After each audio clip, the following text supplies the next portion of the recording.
जळगाव महापालिका निवडणुकीसाठी राष्ट्रवादी शरद पवार पक्षाच्या निवडणूक प्रभारी म्हणून माजी आमदार संतोष चौधरी यांची निवड झाली। एकनाथ खडसे यांना डावललं नाही। खडसे यांची प्रकृती ठीक नाहीये, त्यामुळे डॉक्टरांनी आराम करण्याचा सल्ला दिल्यामुळे त्यांची निवड झाली नसल्याचं स्पष्टीकरण चौधरी यांनी दिलं आहे।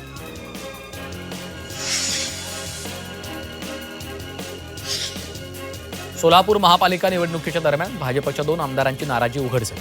भाजप आमदार सुभाष देशमुख तसंच आमदार विजयकुमार देशमुखांनी भाजपच्या धोरणावर नाराजी व्यक्त केली।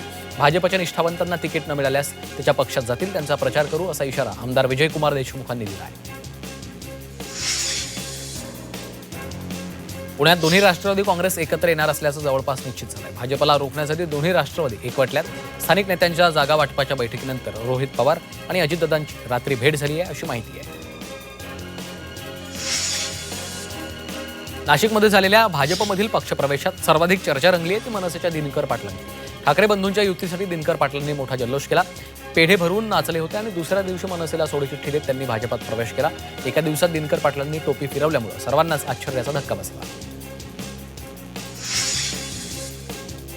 मुंबई महापालिकेच्या निवडणुकीसाठी मराठीसोबतच इंग्रजी भाषेतही नामनिर्देशन पत्र आणि शपथपत्र सादर करण्याची मुभा देण्यात आली। राज्य निवडणूक आयोगानं मुंबई महापालिका आयुक्तांना पाठवलेल्या पत्रात हे नमूद केलं आहे। संभाजीनगर महापालिका निवडणुकीसाठी उमेदवारी अर्ज भरण्याची प्रक्रिया 23 डिसेंबरपासून सुरू झाली आहे। तरीही संभाजीनगरात प्रशासकीय यंत्रणेत मोठी ढिलाई दिसून येते। भरारी पथक, बैठे पथक आणि व्हिडिओ सर्वेक्षण पथक 3 दिवस उलटूनही प्रत्यक्ष मैदानामध्ये सक्रिय झालं नाही।